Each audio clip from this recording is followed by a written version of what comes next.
Bakarwal community के बच्चे, खास करके मैं स्टूडेंट्स की बात कर रही हूँ, किस तरीके की परेशानियाँ उनको अपनी लाइफ में फेस करनी पड़ती हैं, किस तरीके की परेशानियाँ उन्हें अपनी स्टूडेंट लाइफ में, स्कूल लाइफ में, कॉलेज लाइफ में देखनी पड़ती हैं, उस पर बातचीत करने के लिए मेरे साथ इस टाइम पे एक गुजर बकरवाल कम्युनिटी का, आप समझ लीजिए, एक बच्चा मौजूद है। इन्हीं से आज बातचीत करेंगे। क्या नाम है आपका? हाँ जी मैम, मेरा नाम कुदरतुल्लाह शुहाब है।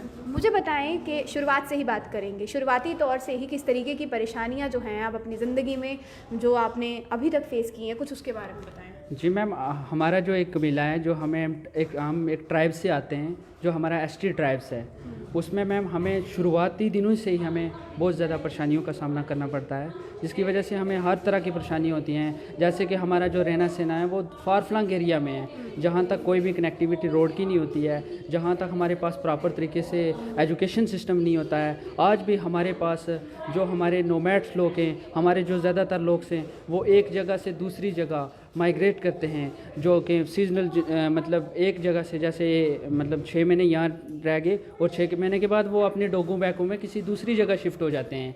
इसलिए मैम उनको बहुत सी परेशानियों का सामना करना पड़ता है और मैम उनकी आए दिन कोई ना कोई नई परेशानी होती है मैम, क्योंकि पिछले आज़ादी को आज 75 वर्ष भी हो चुके हैं, लेकिन आज भी हमारे यह कबीला काफ़ी पीछे है, क्योंकि गवर्नमेंट तो काम कर रही है, लेकिन उनको वजह क्या समझते हैं कि आज भी ये जो कम्युनिटी के लोग हैं आज भी इतने बैकवर्ड क्यों रखे गए हैं? मैम क्यों है, वजह क्या है? मैम क्योंकि जिसमें हमारे जो इसमें ये प्रॉब्लम्स आती हैं मेन, कि मैम जो हमारे लोग हैं, ये एक तो इनकी एजुकेशन की तरफ कोई ध्यान नहीं दिया जाता, बेसिक एजुकेशन की तरफ कोई ध्यान नहीं दिया जाता, इनकी सेहत की तरफ कोई ध्यान नहीं दिया जाता। बट जो भी काम होते हैं वो मतलब ऐसे ही, क्योंकि अगर रोड नहीं होगी तो वहाँ कौन जाएगा। आप किस इलाके में रहते हैं? मैं रजौरी से हूँ, थाना मंडी। वहाँ पर प्रॉपर रोड कनेक्टिविटी तो होगी? मैम हाँ, हमारे गांव में तो है प्रॉपर कनेक्टिविटी रोड, लेकिन हम इधर चले जाएं रियासी वाले एरिए में या कहीं पीछे जहाँ हमारे ट्राइब्स रहते हैं, जहाँ हम अपने डोकू बैकू में चले जाएं, वहाँ कहाँ है मैम ये इतनी हमारे पास कनेक्टिविटी जिससे हम ये अपना काम कर पाएंगे।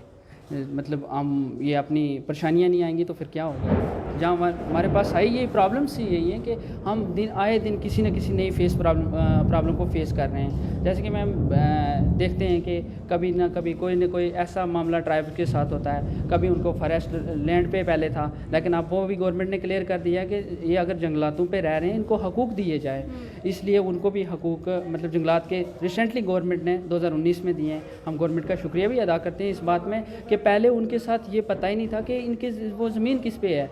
मैं ऐसे ही मैं वो उनका, क्योंकि ज़्यादातर जो भरोसा है वो मतलब दारोमदार है उनका वो जंगलात पे है, इसलिए मैम उनके लिए बहुत सी परेशानियों का सामना करना पड़ रहा था। अच्छा, स्टूडेंट लाइफ की बात करें तो जैसे आपने कहा कि फार फ्लंग एरियाज़ में आप लोग रहते हैं, वहाँ पर फिर जैसे रोड कनेक्टिविटी भी कुछ इलाकों में नहीं है, तो जाहिर सी बात है अगर मतलब इंटरनेट कनेक्टिविटी भी नहीं होगी वहाँ पर, फिर बच्चे वहाँ पर किस तरीके से, मतलब उनका जो पढ़ाई लिखाई का सारा रहता है, क्योंकि आजकल तो सारा इंटरनेट पर ही बेस्ड है, तो फिर किस तरीके से आप इंटरनेट कनेक्टिविटी को मतलब कैसे उसके साथ कोप अप करते हैं? मैम सबसे पहली बात है, ये आपने क्वेश्चन पूछा है कि इंटरनेट कनेक्टिविटी, क्योंकि जहाँ रोड नहीं होगी तो इंटरनेट कनेक्टिविटी हमें कहाँ से मिलेगी, वहाँ कहाँ इतने बड़े जाके टावर लगेंगे या कोई नेटवर्किंग सिस्टम होगा। इसलिए हमारे पास ऐसी कोई भी मतलब नहीं है, क्योंकि फार फ्लंग एरिया वहाँ को जाता ही नहीं है, तो कैसे होंगे ये नेट तो दूर की बात है। वहाँ में अगर कोई किसी आयरन की, एक जो हमारी ट्राइब्स औरतें होती हैं मैम, उनको एक आयरन की जो गोली फ्री ऑफ कॉस्ट दी जाती है, जो गवर्नमेंट हॉस्पिटल होते हैं, हाँ प्रेगनेंसी के टाइम, उसकी कमी की वजह से वो मर जाती है मैम। इतना उनकी सेहत की तरफ गवर्नमेंट ने कोई ख्याल नहीं रखा। और उन इलाकों में तो कोई हॉस्पिटल्स वगैरह भी नहीं होंगे, कोई चले हॉस्पिटल्स तो बहुत दूर की बात है, प्राइमरी हेल्थ सेंटर्स, कोई कम्युनिटी हेल्थ सेंटर्स, कोई कुछ? मैम ऐसा भी हो सकता है, क्योंकि कुछ एरिया उनमें ये चीज़ें नहीं होंगी यार, रोड ही नहीं तो कहाँ से होंगी मैम इतनी चीज़ें। अच्छा जी मैम। तो फिर जिस टाइम पे मतलब जैसे रब ना करे कभी ऐसा कुछ हो, जिस टाइम पे कोई घर पे बीमार हो जाता है, तो फिर उस टाइम पे मतलब किस तरीके से आप लोग मैनेज करते हैं? क्योंकि हॉस्पिटल्स नहीं है, प्राइमरी हेल्थ सेंटर्स कुछ इलाकों में नहीं है, ऊपर से इंटरनेट कनेक्टिविटी भी नहीं है, सड़क भी ठीक नहीं है, फिर उस टाइम पे कैसे मैनेज करते हैं? मैम उस वक्त हम ऐसे मैनेज करते हैं कि जितने भी जो हमारे होते हैं, हम एक जैसे पहले लोग, आप सब लोग करते होंगे देसी इलाज, वो देसी इलाज मतलब ट्राइब्स तो वैसे ही करता है। आपने अगर किसी को सर को दर्द है, वो काढ़ा वगैरह, ये इस तरह की चीज़ें, वो पुरानी चीज़ें यूज़ करती, कोई नई टेक्नोलॉजी नहीं है। लेकिन अब दिन ब दिन हमें उम्मीद है कि गवर्नमेंट हमारे लिए कुछ ना कुछ करेगी इंशाल्लाह इस पे जल्द से जल्द। अच्छा, जिस समय कॉलेज में जाते हैं, कॉलेज लाइफ में क्या परेशानियों का सामना आपको करना पड़ता है? किस किस तरीके की प्रॉब्लम्स आप फेस करते हैं एज़ कम्पेयर टू बाकी स्टूडेंट्स की अगर मैं बात करूँ? मैम सबसे पहली प्रॉब्लम तो ये होती है कि जब हम कॉलेज में आते हैं हमारा उतना बेस स्ट्रांग नहीं होता है, क्योंकि हमारे पास बेसिक से स्कूल ही नहीं है। अच्छे अगर स्कूल ना होंगे तो हमारे बेस कहाँ से स्ट्रांग होंगे। मैम इसमें ये प्रॉब्लम आ रही है कि जो भी हमारे बेसिक मतलब स्कूल हैं उन पे ध्यान दिया जाए, क्योंकि हमें जब कॉलेज लेवल पे आके वो चीज़ें सीखते हैं जो हमें वहाँ सीखनी चाहिए। प्रॉपर एजुकेशन सिस्टम नहीं है मैम इस ट्राइब्स के लिए। और हमारे पास इस वक्त जो मतलब इनरोल स्टूडेंट है 2,90,000 ट्राइब इनरोल स्टूडेंट है जो हाल ही जम्मू कश्मीर में है, जो हाल ही एक जगह से मतलब दूसरी जगह माइग्रेट करता है, इतने में। और देखा गया है कि बहुत सारे इलाकों में जैसे कॉलेजेस की बात करें, हॉस्टल फैसिलिटी होती है। क्या आप बच्चों को भी हॉस्टल फैसिलिटी मिलती है? हाँ मैम, हॉस्टल फैसिलिटीज़ तो गवर्नमेंट ने दी हैं, लेकिन इनके लिए अवेयरनेस नहीं है मैम।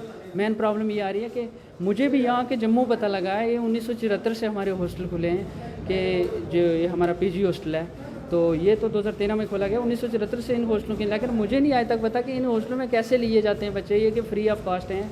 मैं आपके इस वेब न्यूज़ पोर्टल के ज़रिए अपने जितने भी लोग हैं उनको ये पैगाम देना चाहता हूँ कि आप इन हॉस्टलों में आओ। इन हॉस्टलों में फ्री ऑफ कॉस्ट है, किसी तरह की कोई हमें पेमेंट नहीं करनी पड़ती। ऊपर से हमें गवर्नमेंट हमें ये खाने पीने के लिए भी गवर्नमेंट देती है, रहने के लिए भी गवर्नमेंट देती है, और हर तरह की हमें सहूलियात देती है। जैसे कि मतलब मैम हमारे इस वक्त हमारे अपनी कम्युनिटीज़ में हमारे कमिश्नर साहब हैं डॉक्टर शाहिद इकबाल चौधरी साहब, वो मैम दिन दुगनी रात चुगनी मतलब इस कौम के लिए तरक्की के लिए काम कर रहे हैं। अच्छा, आज ये जो प्रोग्राम हो रहा है, इस प्रोग्राम में बच्चों को कंप्यूटर टैबलेट्स जो हैं वो दिए जा रहे हैं, और साथ में नीट और जेई की कोचिंग जो है उसके लिए भी वो भी दी जा मतलब उसके लिए भी आगे जो मतलब जो बेनिफिट्स हैं वो उनको मिलेंगे। तो इस बारे में आपका क्या कहना है? क्या उम्मीद है आपको कि आने वाले दिनों में जो परेशानियाँ अभी तक गुजर बकरवाल कम्युनिटी के बच्चे खास करके स्टूडेंट्स जो हैं वो बर्दाश्त करते थे, अब उनको वैसा ही जो आगे भी उनको उसी तरीके का माहौल देखना होगा? बिल्कुल मैम, ये तो एक बहुत अच्छा स्टेप है शायद सर का। मैं इस पर शुक्रिया अदा करता हूँ कि अगर हमारे बच्चों को आज फ्री ऑफ कॉस्ट नीट की कोचिंग दी जाए। क्या आपको लगता नहीं है कि ये जो स्टेप लिया गया है ये थोड़ा लेट है? अगर पहले ही लिया होता तो आज। मैम ये थोड़ा लेट नहीं, आज बहुत लेट हो चुका है। आज 75 ईयर आज़ादी के बाद भी गुजरने के बाद आज लिया जा रहा है, लेकिन फिर भी आज कोई अपना बंदा आया है तो उसी ने लिया है। आज यानी कोई आया तो है, देर आए दुरुस्त है। हाँ, देर आए दुरुस्त है। अच्छा जी मैम। अब क्या उम्मीद रखते हैं मैम? हमसे तो हम बहुत उम्मीद है मैम। आने वाले दिनों में जैसे कि हमारे पास पहले 25 हॉस्टल थे, रिसेंटली उन्होंने गवर्नर इंतज़ामिया के साथ मिलके 25 नए हॉस्टल खोलने का मतलब ऐलान किया है गवर्नर इंतज़ामिया के साथ मिलके, और स्मार्ट स्कूल दे रहे हैं जो मैम 116 स्मार्ट स्कूल उन्होंने कंप्लीट किए हैं रिसेंटली 2022 में, जो मैम एक बहुत बड़ी ट्राइब्स के लिए तरजीह दी गई है मैम। अच्छा, सरकार से, एडमिनिस्ट्रेशन से कुछ कहना चाहेंगे? गवर्नमेंट ऑफ इंडिया तक कोई अपना संदेश जो है वो पहुंचाना चाहिए? मैम गवर्नमेंट ऑफ इंडिया से यही मेरा संदेश है कि सबसे पहले हमारे जो ट्राइब्स हैं उनके लिए हम यही चाहते हैं कि सबसे पहले हमारे लिए ये जो करना चाहिए एजुकेशन की तरफ, हमारी बेसिक एजुकेशन की तरफ ध्यान दिया जाए, क्योंकि हम ज़्यादा से ज़्यादा हमारे लिए स्कूल होने चाहिए, क्योंकि हम एक जगह से माइग्रेट करते हैं दूसरी जगह। हमें वो स्कूल भी दिए जाएं कि जो हमारे साथ साथ चलें। खोले तो हुए गवर्नमेंट ने, लेकिन उनका भी इशू रहता है, कोई कभी उनकी प्रॉपर फैसिलिटीज़ नहीं है, उनके पास कोई टेंट नहीं है, अवेयरनेस नहीं है मैम। वो तो ज़्यादा भी नहीं होंगे, मुझे लग रहा है कि और जितने भी हमारे माइग्रेट लोग हैं एक जगह से दूसरी जगह माइग्रेट करते हैं उन सबको नहीं दिए हुए हैं। वो कुछ लोगों को मतलब दिए होंगे, पूरे प्रॉपर मुझे लग रहा है वो भी नहीं है होंगे, और उनमें वो प्रॉब्लम उनको बहुत बड़ी फेस करनी पड़ती है, क्योंकि उनके बच्चे इसलिए आगे नहीं निकल पाते हैं। तो आपने सुन लिया कि गुजर बकरवाल कम्युनिटी के बच्चे आज भी यही एक्सपेक्ट कर रहे हैं कि जिस एजुकेशन सिस्टम से आज तक उनको जो एजुकेशन सिस्टम उनको प्रॉपर मिलना चाहिए, जिस तरीके की पढ़ाई लिखाई एज़ कम्पेयर टू बाकी बच्चों को जैसे मिलती है जो उनको मिलनी चाहिए, वो आने वाले दिनों में उन्हें मिलेंगी। और जितनी भी फैसिलिटीज़, जितने भी बेनिफिट्स जो अभी तक उनको नहीं मिले हैं, उम्मीद रख कर बैठे हैं कि एटलीस्ट हमारे बारे में गवर्नमेंट ऑफ इंडिया और जम्मू कश्मीर की सरकार जो है वो आने वाले दिनों में कुछ ना कुछ सोचेगी।